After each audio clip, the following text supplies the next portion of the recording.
To date, and North Melbourne on Friday night by 35 points. West Coast yesterday coming from behind Hawthorn at quarter time by 14 points.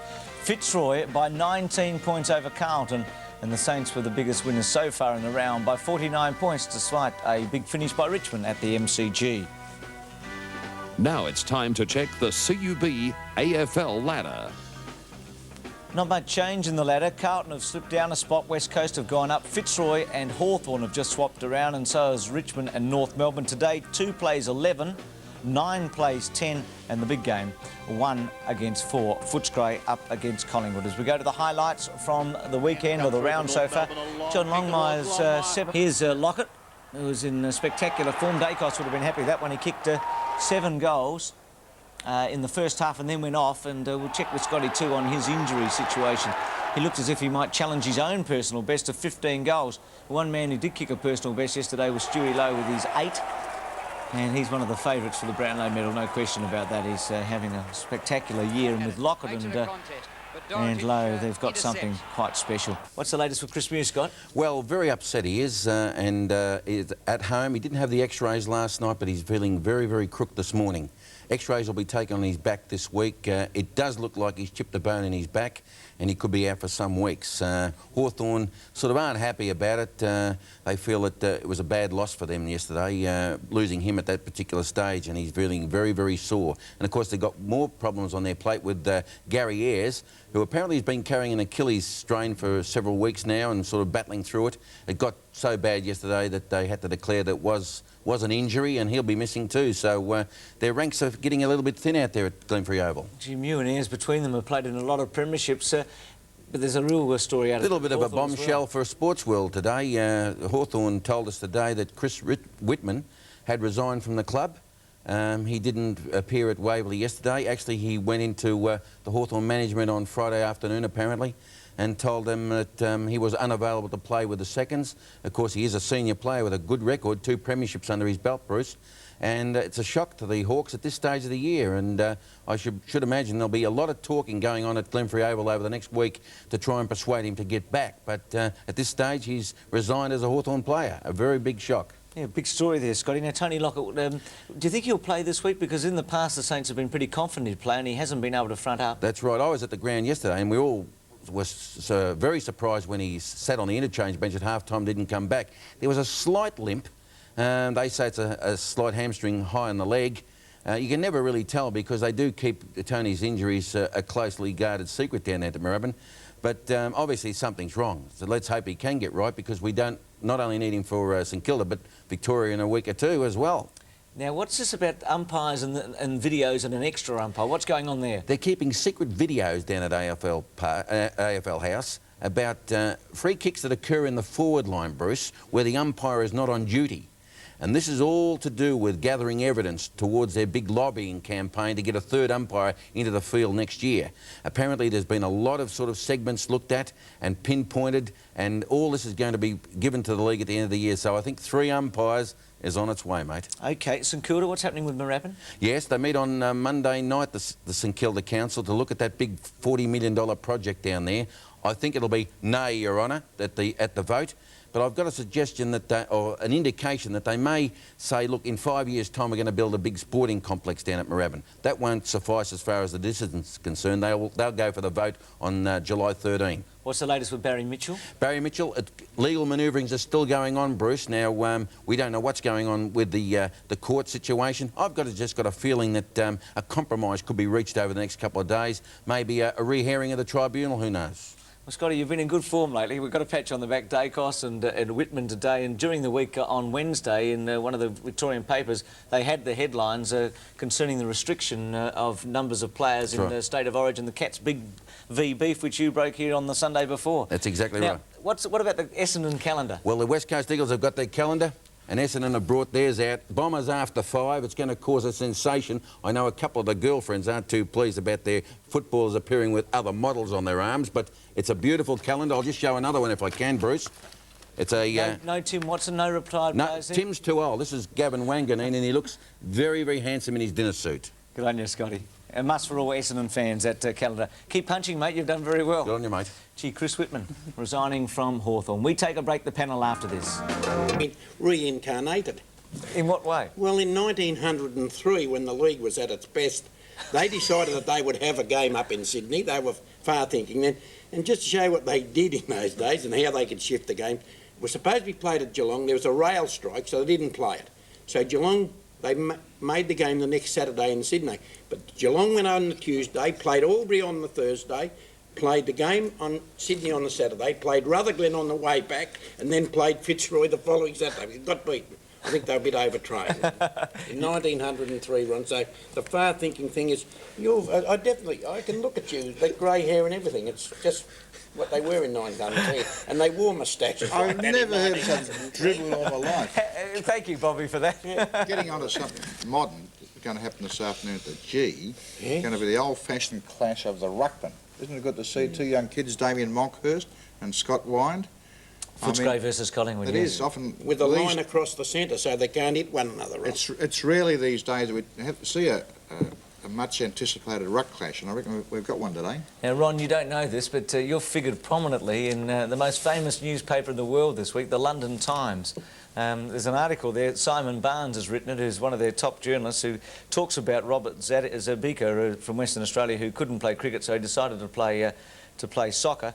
And it quotes and says, Australians will never believe footy is anything but wet. Ron Barassi, coach of the great sport of Australian no-rules football, once remarked in London that soccer was okay, but the problem was it's not a bodily contact sport. The thing I found very interesting was that he said the game was great, not you, Ron. And how do you spell great? Yeah. I want to know. G-R-A-T-E, like in the fire. Ron. So, Ron, you are still making headlines around the world. That was in the London Times this week. That's unbelievable. Yeah. Wasn't that nice about the no rules? That's just about correct. It cost me £10,000 that they put in. Robbo, you're not in the London Times this week, but yesterday, Hawthorn and West Coast. Well, I think you've got to give all credit to West Coast. They looked down the barrel at quarter. Lockett was 7 to half-time, sitting on the bench after that, and Lowe with 8. Ron, being at the game, everyone must have been wondering what was wrong with Big Tony after half-time. Yes, we saw him limping out to three-quarter time, and I don't think you'd limp with a twinge in a hamstring. You limp with a hamstring, that's for sure, but a twinge, I don't know about that. Did he limp just before half-time, Ron? I didn't notice. He kicked that... no, I don't know. I can't comment on it. I didn't see him limp on the ground. Well, that's what I mean. When in action. Yeah. And anyway, the last goal he had before half-time. What are the votes big going kick up? or little? Big kick. Oh, big kick. Where are the votes here? Because I want to give 3-2 Low, which is pretty unusual when you think the guy only got one hand pass. He was well covered by Gale in the first quarter, and after that he went on a rampage, and he was the leading light after Big Lockett went off up and full forward and kicked 7 goals for the game. I gave him 3. McAdam, who was terrific, it was a little bit quiet in the second half, but the game was 1-4 StKilda in the first half, and Harvey was pretty good all day, although he also tailed off a fraction in the last You quarter. robbed him of 1, Ron. He got 8. Hey, sorry about that. Thank you, Bob. You put up 10 fingers in. You can't count it, Ron. But St Kilda would be a little bit disappointed, I would feel, because they had a dead set opportunity, a great opportunity at three-quarter time with a huge lead to go on and win by perhaps 18, 19, 20 goals and lift their percentage up more than they did. And I don't think the St Kilda hierarchy would be too happy with letting Richmond in. Richmond did improve in that last quarter, no question about that, but you don't let a team back into the game when you got them under. Well, they did it against Sydney last week in a similar position. Remember Hawthorn at Moorabbin this year when they had them scun and just got home? So Ken Shilton apparently has been pretty savage when he's been asked about this, and he says he's been pretty happy with the way they've been going. So, well, I don't care what he is. I'm saying how he should be. I wouldn't like to see a coach, particularly if they're supposed to be hungry. I mean, St Kilda's supposed to be hungry for success. They've been starved of it for the last 20 years or 15. They're going along all right, Ron. I wouldn't be worried about them too much. They keep on winning. They're up in there. They're going to play in the finals. Well, they've got a good side. They should be in there. Do you honestly think, I mean, St Kilda, Bruce has mentioned about losing these tight games. Do you believe that they've got a team good enough to go all the way this year? Talent-wise, they have. I just get a bit worried about their experience in grand finals or finals, but they've got a very talented side. In fact, a very exciting side. They could be around for another 4 or 5 years and really thrill us footy fans to the back teeth. They're terrific to watch. You know that the fact that they've only played a couple of, or one big final last year, do you think these big games that they're playing this year against Collingwood and Hawthorn, is that similar maybe to Well, finals that'll pressure? all help, but it's not the same as a final, even if the crowd's the same. It's not quite the same. There's an extra pressure on, as you know, Robbo, from your experience. Ron, are Richmond a better side this year than they were last year? Oh, gee, not from what I've seen, but I really haven't seen them enough. Only a person who'd seen them every game last year, or most of the games last year, and this year could really accurately say that. I would think they're a smidge, but the trouble is, mate, like as we all know, a lot of other teams in the comp have gone up, so it's very much harder this year. But did they err in clearing away all that experience that they did at the end of last season? I mean, it's okay to have young players coming on, but you still need that experience within the makeup of a side, don't you? Well, the missing experience, I agree with that. Waitman too is a shadow of his former self. But they can't. I mean, they can't rely on a bloke like Waitman. They can't build a side around for the future on a guy. That's like why Waitman. they might have made the clean sweep to start afresh. Can you see a difference in the attitude of the way they play, Ron? Do they look a different team, or are they... I'm looking, Ross, one of those players, Ron, that Sorry. was brought in, Stephen Jackson, to try and hold down centre-half forward or a key position. Alan Jones, I should say, put him down to fullback. Yes, he did well has a bit of early. experience. Did well early, like first 10 minutes. Does he seem to you as a player who needs a bit of urgency in his game? Is he a player who needs a bit more work in terms of, like an Ishenko? Is he a player who could do with a heavier workload?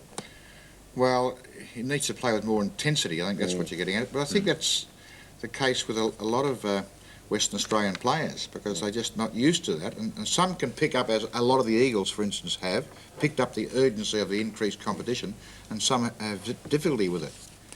But, gee, on Lock, it's an interesting one. He's kicked 7 in the first half, and you would think, gee, what a terrific half. But to break that Fred Fanning record, he has to almost double 7 to break it. He has to get 12 to break it, so he's had to almost double that 7. Just shows what an enormous record that is to break. Very difficult. It will be done one day, by the way, and maybe this year. But, boy, it's an amazing record. That's why it stood for so long, Bobby. Yes, that's certainly right, Ron. And Fred Fanning was a great full forward and kicked only 18-1 that day. He was very accurate, wasn't he?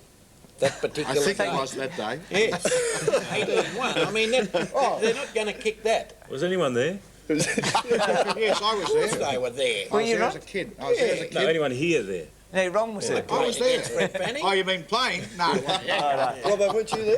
Let's leave it for just a moment. Gee, you're When he doubled 7, did you get that bit? Actually, I've just worked it out 7 times. We've got to go, but 7 times 2 is 14. That's good. Almost, Yeah. I said. No, I know exactly what you said, and you made sense. Yeah. He would have got 21. Bruce, this will make sense. Happy birthday for tomorrow. Oh, thank you very much, Ron. I won't Doesn't look 40. No, I don't. Yeah. I'm 40, take 1. Work that one out. Last week, Gerard Healy worked this out. Brisbane and Essendon, Hart, who's already been mentioned today, Kilpatrick, didn't they? Footscray. And West Coast Collingwood, Don Scott went Monkhorst. Rowe, who was a real surprise packet with his goals in the low-scoring game, and Turley. OK, Marks of the Week coming up in just a sec with Ross and Tim as we look at progressive votes. Atkins in front of Lowe and Jarman. The Mark of the Week and the Mark of the Year are proudly brought to you by Mitsubishi Motors. Well, this first mark coming up, Paul Williams, a one-hander, and we're seeing a lot of one-handers creeping into the game. I don't know whether the players are practising those at training. There's a lot in this set, and there's Mark Hunter. I think he's a terrific player. There's another one-hander. What great skills over kicker. And Gavin Wanganeen, an exciting young player from Essendon, rising up above the play then for a great grab. Todd Ridley, a fellow from Claremont in Perth. That's a great, skillful, clean grab. And Darren Jarman is having a wonderful season, spectacular leap over the top. Ryan Walsh from Carlton took a number of these marks yesterday. On the chest at that height, great skill and great mobility. And Fitzroy's young player, Fleming, another great one-hander, warding the player off and then pulling it in with that one hand. Paul Roos, we missed a little bit of this, but it was a fantastic grab and a very timely one for the Fitzroy skipper. Well, some great marks there this week, Ross. Well, Bob's suggesting that maybe the ball's a bit flat and that's why players today are taking more one-handed marks, but they're simply more skillful, Tim, aren't they? I think they've got bigger hands these days. The other thing, okay, well, I think we agreed very easily that Jarman was the mark. Jarman was spectacular leap over the top. Yes. That height over his teammate Gary Ayres, whilst he just dropped it a smidge at the end, when you're coming down from that height, it's no wonder you let your hands go a little bit to save yourself. And, gentlemen, he joins Cavan and Wanganeen, Roos, Dean and Wilden as some of the winners round by round in the Mark of the Year. Don't forget that book, Just for Kicks, some terrific gags in this book, and you can obtain that from NewsAid. To you by BP. BP, on the move. Long kick inside the 50. Well, the first goal is from Brad Rowe. Terrific evasion here, and very determined running, and a fine kick. Well, I was quite pleased to see Don Scott give him 2 votes because he kicked 3. That was his second one, and he did play well, Brad Rowe. And here's Brian Royal, whose place in the side depends upon getting goals, and he under smothering pressure, great concentration, beautiful goal. And Lawrence Shackey, this is a pretty good effort. He's got plenty of space, but he sizes up the situation very well, and from 50 metres, kicks a very nice goal at Carrara. He's got it. Now this is from David Bain. It's a very good effort, particularly hard to do this sort of thing, running flat out. It's an easy kick really for distance and angle, but flat out, not easy.